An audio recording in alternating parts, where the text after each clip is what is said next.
অভিশপ্ত আয়না, এক হরর কাহিনী। গভীর অরণ্যের মাঝে এক পুরনো পরিত্যক্ত কুটির ছিল। স্থানীয়রা বলতো সেই কুটিরে এক অভিশপ্ত আয়না রয়েছে। বহু বছর আগে এক নিঃসন্তান দম্পতি সেখানে বাস করত। তাদের একমাত্র আশা ছিল একটি সন্তানের। একদিন তারা কুটিরের পেছনে জঙ্গলে একটি প্রাচীন আয়না খুঁজে পায়। আয়নাটি দেখতে অদ্ভুত ছিল। তার ফ্রেমে খোদাই করা ছিল রহস্যময় লতাপাতা আর চোখবিহীন মুখের সারি। আয়নাটি ঘরে আনার পর অদ্ভুত সব ঘটনা ঘটতে শুরু করলো। রাতে দম্পতি তাদের অশরীরী কারো উপস্থিতি টের পেত।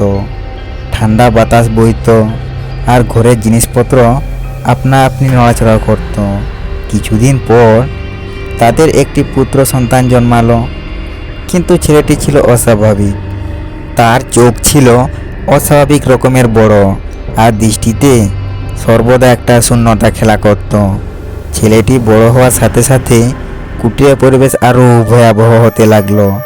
রাতের অন্ধকারে কান্নার আওয়াজ ভেসে আসতো, আর আয়নার প্রতিছবিতে মাঝে মাঝে অন্য কোনো লোকের ছায়া দেখা যেত। একদিন পূর্ণিমার রাতে ছেলেটি আয়নার সামনে দাঁড়িয়ে নিজের ছবির দিকে তাকিয়ে চিৎকার করে উঠল। তার চিৎকার শুনে এসে দম্পতি দেখল আয়নার ভেতর থেকে কালো ধোঁয়া বের হচ্ছে, আর তাদের ছেলেটি ধীরে ধীরে সেই ধোঁয়ায় মিশে যাচ্ছে। এরপর থেকে কুটিরটি পরিত্যক্ত হয়ে যায়। গ্রামের লোকেরা বিশ্বাস করত সেই অভিশপ্ত আয়নাতেই সেই দম্পতির আত্মা এবং তাদের হারিয়ে যাওয়া সন্তান বন্দী হয়ে আছে। বছর কয়েক পর 4 বন্ধু অনিক, শ্রেয়া, রাহুল আর মিম ট্রেকিং করতে এসে পথ ভুলে সেই জঙ্গলে এসে পড়ে। রাত হয়ে যাওয়ায় তারা সেই পুরনো কুটিরে আশ্রয় নেওয়ার সিদ্ধান্ত নেয়। কুটিরের ভেতরে ঢুকতেই তারা একটা অস্বস্তিকর অনুভূতিতে আচ্ছন্ন হলো। ধুলো জমা আসবাবপত্র আর মাকড়সার জালে ভর্তি ছিল ঘর। হঠাৎ মিমের চোখে পড়ে একটি পুরনো আয়নার উপর। আয়নাটির ফ্রেমটি অদ্ভুত নকশায় খোদাই করা ছিল, ঠিক যেন তারা এর কথা শুনেছিল। শ্রেয়া কৌতূহলবশত আয়নার কাছে এগিয়ে গেল। আয়নায় নিজের প্রতিচ্ছবি দেখে তার গা শিউরে উঠল। তার মুখের পিছনে যেন অন্য একটি স্পষ্ট মুখ ভেসে উঠল। তারা আয়নাটি ছুঁতে না ছুঁতে ঘরের আলো নিভে গেল। বাইরে ঝোড়ো হাওয়া না থাকা সত্ত্বেও জানালার কপাটগুলো দড়াম দড়াম করে খুলতে লাগলো। ঘরের ভেতর ঠান্ডা স্রোত বইতে শুরু করলো, আর একটা চাপাক কান্নার আওয়াজ তাদের কানে ভেসে এলো। ভয় পেয়ে অনিক টর্চ লাইটটা জ্বালালো।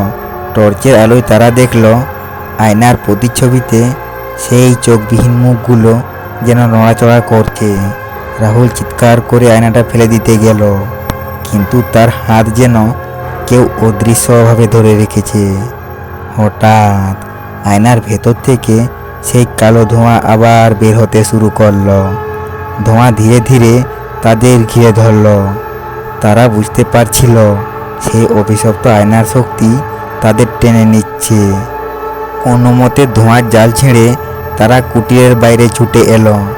পেছনে তাকিয়ে দেখল কুটিরের জানলা থেকে আগুনের শিখা বের হচ্ছে। তারা জানে না সেই অভিশপ্ত আয়নাটি ধ্বংস হয়েছে কিনা, কিন্তু সেই রাতের ভয়াবহ অভিজ্ঞতা তাদের জীবনের মোড় ঘুরিয়ে দিয়েছিল। তারা আর কখনো কোনো পরিত্যক্ত জায়গার ধার কাছেও যাওয়ার সাহস পায়নি। তাদের মনে সর্বদা সেই অভিশপ্ত আয়নার স্পষ্ট প্রতিচ্ছবি আর চাপাক কান্নার আওয়াজ প্রতিধ্বনিত হতে থাকে।